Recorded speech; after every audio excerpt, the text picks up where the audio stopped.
Alright guys, how's it going? Welcome back to another video on the channel. Now I know we just made a video talking about how I thought the Chicago Blackhawks are the #1 team in favor of getting Connor Bedard next season.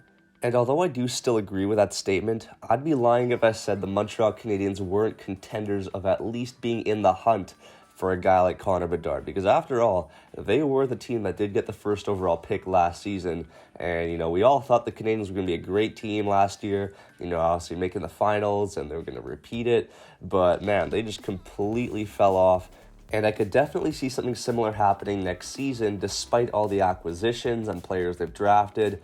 There is a chance that they won't be as good as people are making them out to be. And that's primarily what I wanted to talk about in this video here.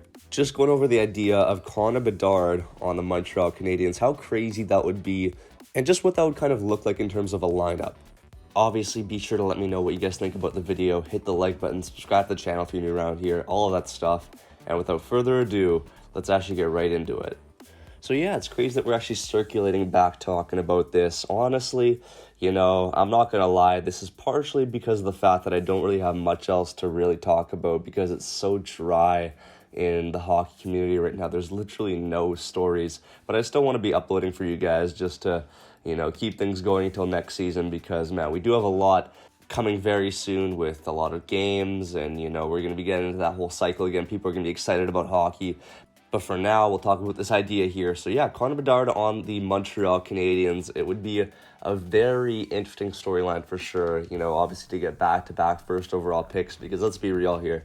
I don't think there's any way Bedard is slipping to that #2 spot. But actually I shouldn't say that because after all, with everything that happened to Shane Wright, people thought that there was no way he wasn't going to be the first overall pick, but he slipped down to 4th. I don't think that's going to happen with Connor Bedard, but you never know. Matvei Michkov, that guy's a good player. Fantilli, there's some other good talents in that draft. So, you never know what happens, but for now, Connor Bedard is staying glued to that top #1 position. So we're looking at a perfect world here where Montreal gets 2 back-to-back first overall picks. And look at that the way you want. It's not exactly perfect because that must mean the Canadiens would have a pretty bad season once again. But at the same time, I don't think they're ready exactly to be contenders just yet. So I don't know about you Montreal Canadiens fans out there, but if I was a Habs fan, I wouldn't mind tanking for one more year just to make sure that we can get a really good player upcoming here in this first round of the draft because this is a really stacked draft. A lot of really good talent on the board. So personally, I think that if you can land yourself a top 3 player in this draft for the Montreal Canadiens' sake, you're in a really good spot. But obviously, I don't know what the whole Montreal Canadiens management is thinking in terms of how fast they want to return to being competitive, if they're going to make any moves during the season this year to try and get themselves in a spot where they can actually make the playoffs. But, personally, if I was the head of that, I would be all for taking it slow, taking this year just to maybe be a bit worse than what the fans would actually be hoping for. So you go through that pain now early and then get it over with so the year after that you can be in a position where your team is a lot more successful. So yeah, Habs fans, let me know in the comment section below what you guys actually think about that idea revolving around kind of how you want the Canadiens to look like next season. Do you want them to kind of, rush things a little more, go out into the market and be aggressive, try and get teams to trade for players, trade away some of your picks and maybe a prospect or two to be good now, or take things a little bit slower and maybe develop some guys, get a good player in the draft. And, I do think it's interesting because I do think that there is an argument to be made for both sides here, right? Obviously, taking it slow, there are a lot of long-term benefits, but, right now, if you want to look at the short term and perhaps get yourself back into the race quicker than a lot of people might have expected, you're going to be maybe repaying those fans who had to suffer last season for a turnout that I'm sure they didn't really expect, judging from the season they had before that where they made the finals. So I don't know, I want you guys to see in the comment section below what you guys actually think. Montreal Canadiens fans, which way would you be tilting towards? But personally, I don't see the rush. Obviously, your team isn't looking as good as a majority of teams in the East. The Montreal Canadiens are in a really tough division.